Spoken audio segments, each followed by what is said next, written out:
Seruste, dnes je tu deň 2. Pozrieme sa, jak to vypadá po včerajšku. Moc som včera nepopracoval, väčšina je v tom videu. A strechu som teda trošku doleštil, z diaľky sa to leskne, z blízky to ešte potrebuje lásku. Trošku som spravil tú kapotu, tá ešte není dokončená. A teda chýbajú nám tie nárazníky stále. A rozhodol som sa, že dnes sa pustíme do práce s týmto kotúčom. Jedná sa o kochácky červený kotúč. Má už toto za sebou, podľa mňa už by som ho mal asi aj vyhodiť, lenže nie som ochotný a nemám peniažky na nový, takže používam ho dokedy sa dá.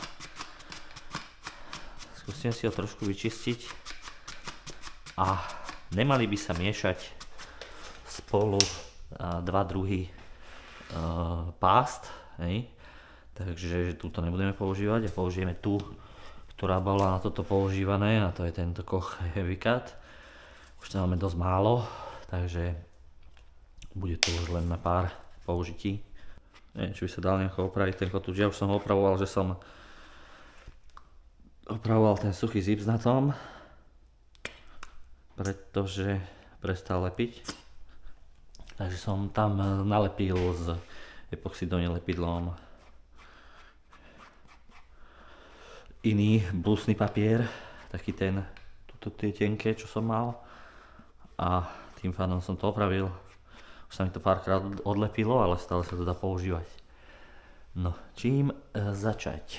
Najprv by som to mal asi trošku očistiť a asi pôjdeme robiť túto kapotu. A to je najviac roboty.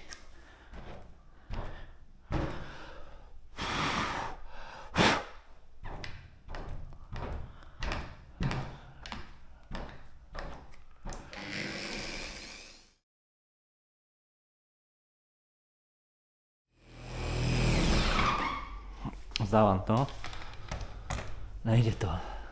Nič tým škrabancom nerobím, aj keď teoreticky sa to trochu leští, tak toto je moc. Toto nechceme. Ja to zotrem, ten vosk či tú pastu odtiaľ. Sorry za moje vzdychy, mám trocha plný nos.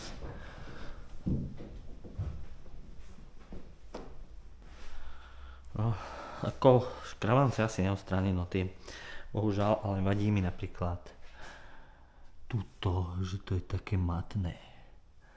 Tuto, že sú také ťahánce, takže to by som ešte rád odstal odtiaľ. Kotúč vymeníme, nie je to dobre s týmto. Už sa mi odlepuje aj tá pridaný vec, bohužiaľ.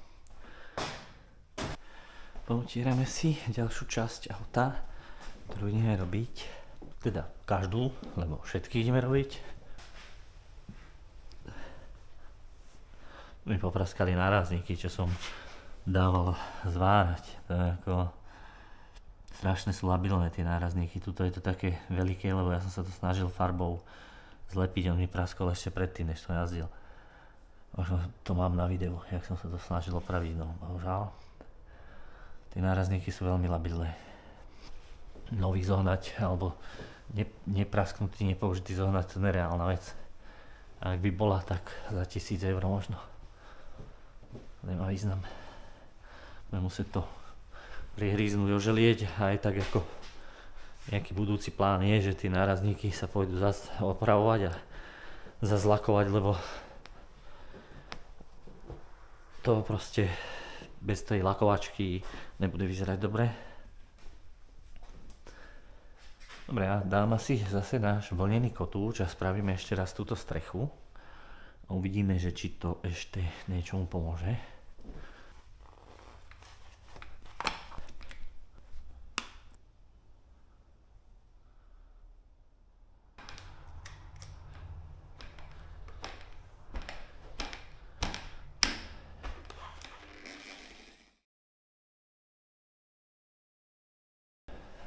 No, môžeme posúdiť z videa, či sa to trochu zlepšilo. Podľa mňa len trochu a podľa mňa len lesk. Nejak mi tie čmuhy z toho neschádzajú. Nevadí, nemáme čas teraz už na brúsenie, tento rok už to nebudem robiť, takže už to len doleštím, zavoskujem, nech to je jazditeľné a nech to je zazimovateľné. Možno by sme mohli ísť na tento spodok, aby sme mali vlastne celé auto v hrubom lesku a potom ísť na jemno.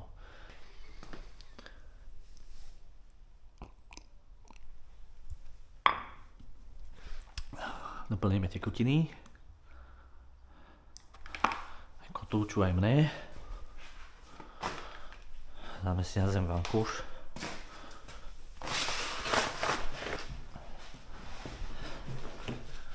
Tu sa bojím okolo tohoto znaku. Bohužiaľ sa mi to nepodarilo spraviť predtým, než som tu mal lišty a znaky. Lišty síce pôjdu dole, tie sú nie v dobrom stave a ani mi to nedržia dobre, takže lišty pôjdu dole, ale tie znaky, neviem, asi malé otáčky.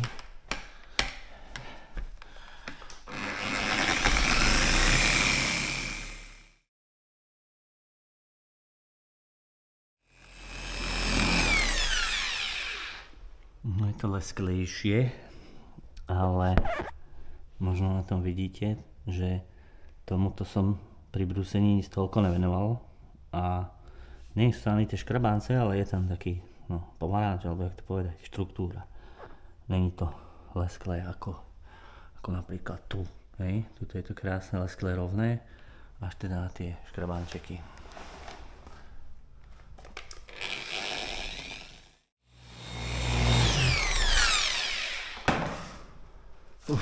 Makačka na ruky. Ja tu mám problém okolo týchto vecí, aj okolo tých líšť sa mi to dobre nevyleštilo.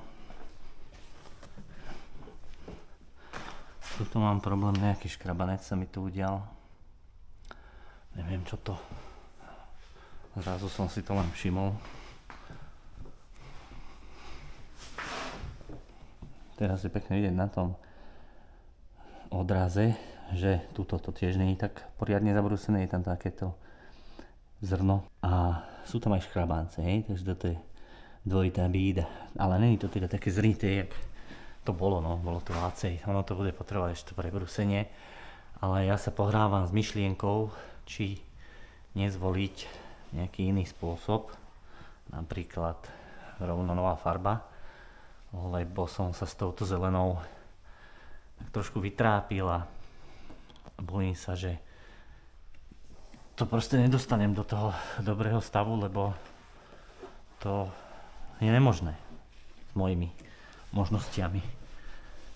Takže rozmýšľam, že by som tam dal nejakú výraznejšiu farbu a nie takú tmavú.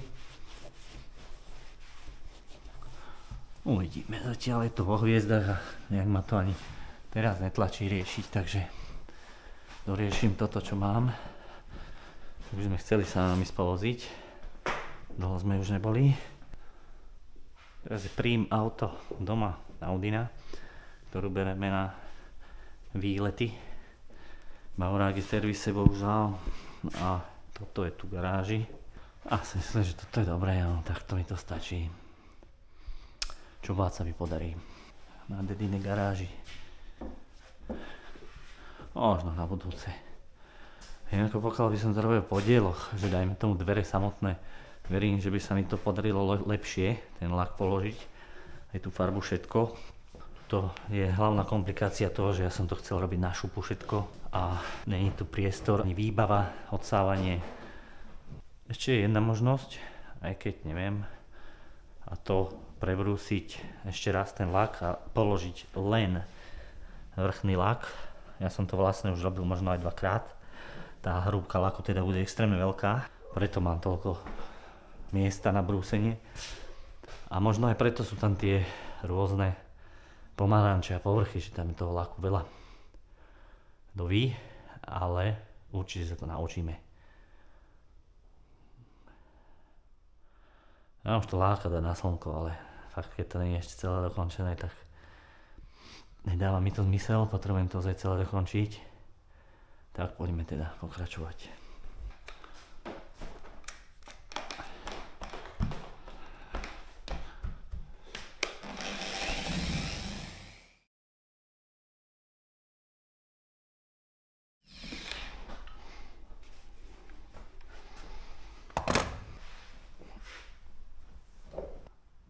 Toto je tiež nedostatočne vybrúsené. Vidíte, ak som moc nedočiahol, že už to bolo ďaleko, tak tam som menej roboty spravil. Tuto moc týchto ďubiek není. Len tam je ich proste požehnané. No, môžem pokračovať.